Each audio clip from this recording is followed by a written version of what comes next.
ناظرین معزز السلام علیکم، خوش آمدید۔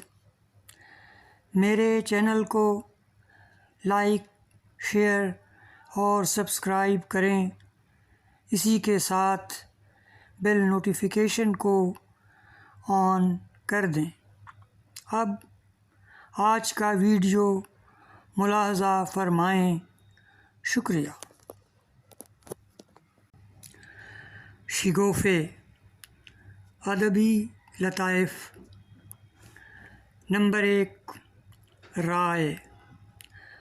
مشہور مفکر و ادیب جارج برنارڈ شا کے پاس ایک افسانہ نویس اپنا افسانہ لے کر گیا اور کہا، میرا یہ افسانہ پڑھ کر اپنی رائے دیں، میں اسے رسالے میں چھپوانا چاہتا ہوں۔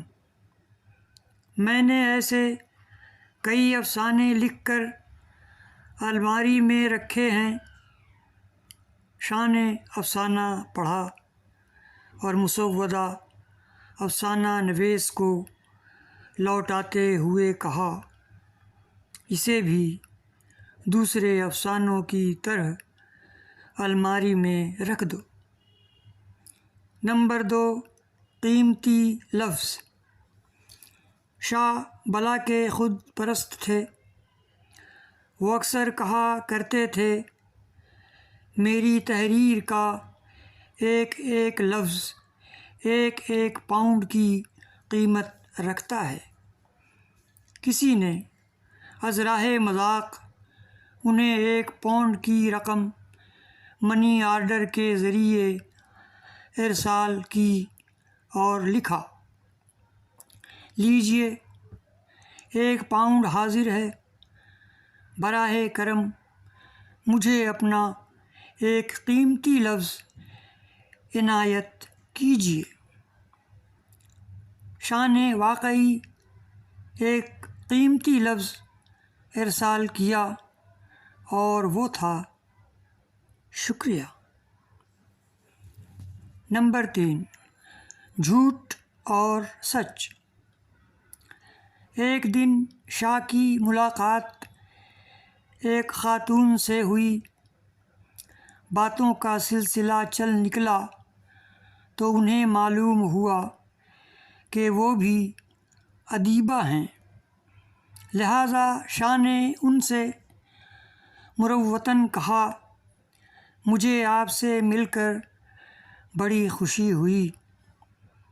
آپ تو اس دور کی بڑی مصنفہ ہیں۔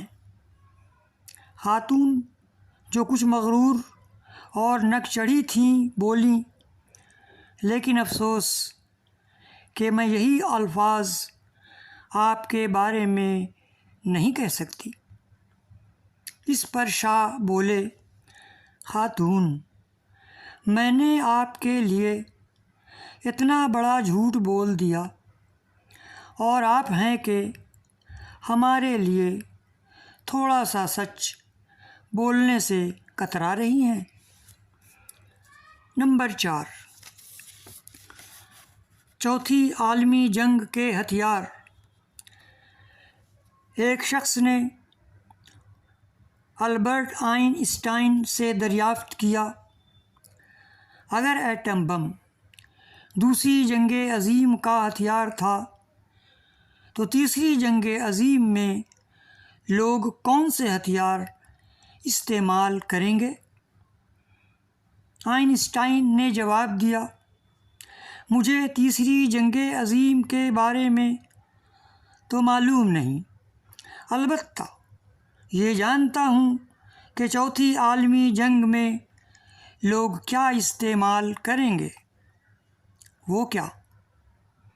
پتھر کے بنے ہوئے نوکدار ہتھیار، آئن اسٹائن نے جواب دیا۔ نمبر 5، نتیجہ۔ مشہور مزاحیہ اداکار ہربرٹ مارشل نے ایک نامور اداکارہ روتھ سے کہا، میری ہمیشہ سے شدید خواہش رہی ہے کہ میں کسی عشقیہ کھیل میں تمہارے مقابل ہیرو کا کردار ادا کروں۔ روتھ نے چونک کر کہا، لیکن تمہارے بال تو سفید ہو رہے ہیں۔ ہربرٹ نے کہا، اگر مکان کی چھت برف سے ڈھک جائے تو اس سے یہ نتیجہ نہیں نکالنا چاہیے کہ اس میں آگ نہیں جل رہی ہوگی۔ نمبر 6، خوبی۔ ایک مرتبہ چارلی چیپلن آئنسٹائن سے ملنے گئے۔ اسٹائن نے ان کی تعریف کرتے ہوئے کہا، آپ کی سب سے بڑی خوبی یہ ہے کہ ساری دنیا میں آپ کی شہرت ہے اور ہر شخص آپ کی زبان سمجھتا ہے۔ چارلی نے جواب دیا، بہت بہت شکریہ، مگر اس معاملے میں تو آپ مجھ سے بڑھ کر ہیں کہ ساری دنیا میں مشہور ہیں اور کوئی بھی آپ کی زبان نہیں سمجھتا۔ نمبر 7، اعتراف۔ مشہور مزاح نگار پی جی ووڈ ہاؤس نے اپنی ایک کتاب کا انتصاب اس طرح لکھا ہے، اپنی بیوی اور بیٹی کے نام، جن کی مدد اور مشورے شامل حال نہ ہوتے تو یہ کتاب بہت پہلے مکمل ہو جاتی۔ نمبر 8، 7 ادوار۔ مشہور مزاح نگار مارک ٹوین نے کسی آدمی سے پوچھا، آپ عورت کی عمر کے 7 ادوار سے واقف ہیں؟ جی نہیں۔ کون کون سے ہیں؟ مارک ٹوین نے ہنس کر جواب دیا، بچپن، لڑکپن، جوانی، جوانی، جوانی، جوانی اور پھر جوانی۔ نمبر 9، خطا اور غلطی۔ ایک مرتبہ مارک ٹوین سے کسی نے دریافت کیا، خطا اور غلطی میں کیا فرق ہے؟ مارک ٹوین نے جواب دیا، اگر آپ کسی ریستوران سے کسی کی ریشمی چھتری لے لیں اور اپنی سوتی چھتری چھوڑ آئیں تو یہ خطا ہوگی، لیکن اگر آپ اپنی ریشمی چھتری چھوڑ کر کسی کی سوتی چھتری لے آئیں تو اسے غلطی کہیں گے۔ نمبر 10، شرم کی بات۔ ایک شخص مارک ٹوین کے گھر گیا تو یہ دیکھ کر حیران رہ گیا کہ مارک ٹوین نے بے شمار کتابیں اکٹھی کر رکھی ہیں، لیکن تمام کتابیں نہایت بے ترتیبی سے مختلف کمروں کے فرش پر اور کھڑکیوں کی طاقوں پر رکھی ہوئی ہیں۔